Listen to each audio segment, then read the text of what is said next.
ছোলার ছাতু বানাবো। এখানে ছোলা নিয়ে নিয়েছি আদা বাটি। এই দেখো এখানে লবণটা ভাজতে বসিয়ে দিয়েছি।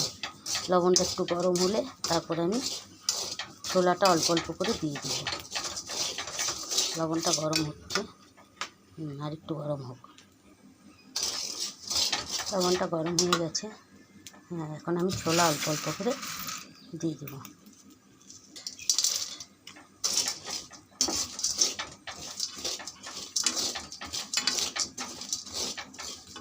এই বাড়িতে কেমন খুব সুন্দর ছোলার ছাতু বানানো যায়।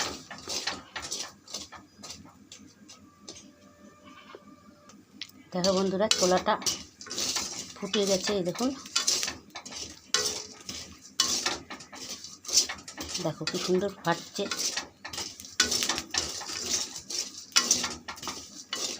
দেখছো বন্ধুরা? এখন আমি ছোলাটা নামিয়ে ফেলবো।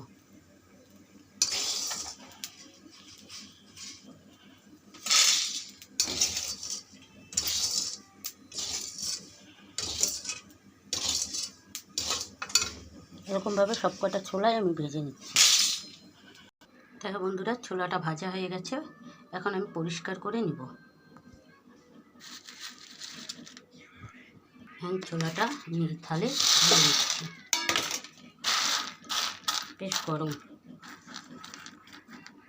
পরিষ্কারই আছে, বেশি নোংরা নাই, লবণও নাই, ছাতু করা যাবে এখন। দেখো তোমরা, বেশ পরিষ্কারই আছে। আমি মিক্সচারে পটে দিয়ে দিয়েছি। এখন গুঁড়ো করে নেব, অল্প অল্প করে গুঁড়ো করে নেব।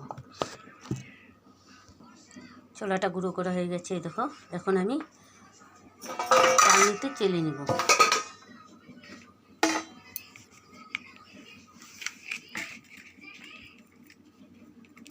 যে খোসাটা থাকবে সেটা বের হয়ে যাবে।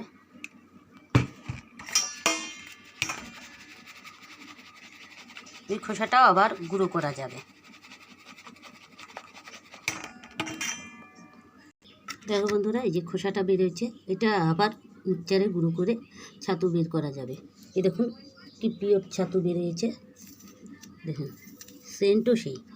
তাই এইভাবে আপনারা বাড়িতে ছোলার ছাতু বানিয়ে নেবেন। যদি ভিডিওটি ভালো লাগে অবশ্যই লাইক, কমেন্ট, শেয়ার, সাবস্ক্রাইব করবেন। মা লক্ষ্মী কিচেন আরও নতুন নতুন এরকম রেসিপি দিবে। এই বলে ভিডিওটি এখানে শেষ করছি। নমস্কার বন্ধুরা।